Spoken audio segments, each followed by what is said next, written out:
이명박 정부 시절 국군 사이버 보안사령부에 여론을 조작하게 한 혐의를 받는 김관진 전 국방부 장관이 18일 파기환송심에서 징역 2년 실형을 선고받았다고 합니다.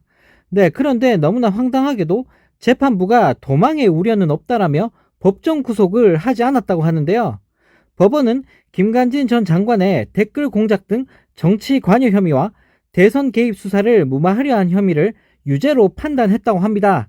재판부는 부대원들로 하여금 정치적 의견을 올리게 한 것은 자유로운 여론 형성에 개입한 것으로 불법성이 중하다며 관련한 수사가 공정하게 진행될 수 있게 해야 함에도 실체가 드러나지 않도록 직권을 남용한 것도 죄질이 나쁘다고 양형의 이유를 설명했다고 하는데요.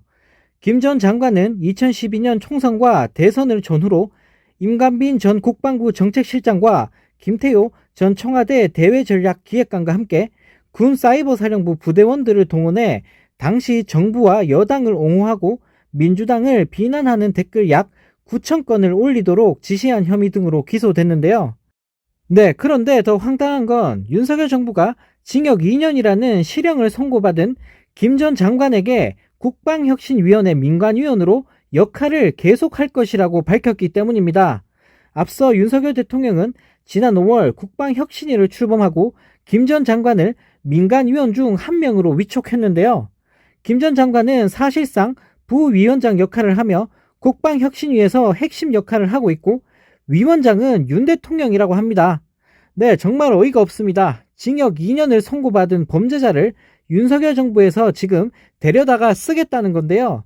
윤 대통령이 말한 법과 원칙은 이런 걸 말하는 걸까요? 범죄자에게 공적인 일을 맡기겠다는 윤석열 정부. 네, 이러니 나라가 망할 수밖에 없는 거 아닐까요? 네, 이런 가운데 윤석열 정부와 국힘당이 일본 측의 총선 부담 경감을 위해 후쿠시마 원전 오염수 해양 방류를 서둘러 달라고 요청했다는 아사히 신문의 보도로 인한 논란이 지속되고 있습니다. 윤석열 정부는 논란이 불거진 지 하루 만인 18일 사실이 아니라고 전면 부인을 했는데요. 조금만 본인들에게 불리하거나 비판하는 기사를 쓰면 바로 국내 언론은 고소 고발하던 윤석열 정부가 왜 일본 언론에게는 찍소리도 못하는 걸까요? 한편 민주당은 전날 사실 여부를 밝히라 압박한 데 이어 이날에도 공세를 펼쳤다고 합니다.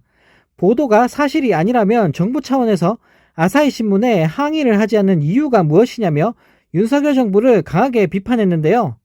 권칠승 민주당 수석대변인은 브리핑에서 박 차장 브리핑은 일본 측과 동일한 입장이다. 정부 답변이야말로 오염수 방류가 불가피하다면 총선에 악영향이 적도록 방류를 빨리 하라고 요청했다는 아사히 신문 보도를 수긍하게 한다며 정부 여당은 보도가 사실과 다르다면서도 항의조차 하지 않는 이유가 무엇인가? 국민의 건강과 안전에 대한 정부의 의지와 과학적 검토를 왜곡한 게 아니라고 보는 것인가 라고 꼬집었는데요. 그러면서 보도가 사실이 아니라면 한 장관은 왜 단호하게 사실이 아니다고 말하지 못했냐라며 오염수 방류를 빨리 해달라고 요청한 정부 여당 인사는 누구였는지 밝히라고 촉구했다고 합니다. 이재명 대표도 같은 날 국회에서 열린 최고위원회의에서 아사히 신문 보도를 언급하며 충격적인 보도라며 한미일 정상회의에 앞서서 이 문제를 바로잡아야 한다고 지적했는데요. 네, 정말 너무나 황당합니다. 툭하면 가짜뉴스, 조작날조, 왜곡, 허위, 선동을 주장하면서 반국가 세력이 자유 대한민국을 위협한다며 외쳐대던 정부가 정작 일본 아사히한테는 항의조차 못하고 있는데요. 네, 국내 언론에는 온갖 센 척은 다 하면서 일본 언론에는 한없이 작아지고 있는 정부를 보고 있으니 네, 정말 기가 찰 따름입니다.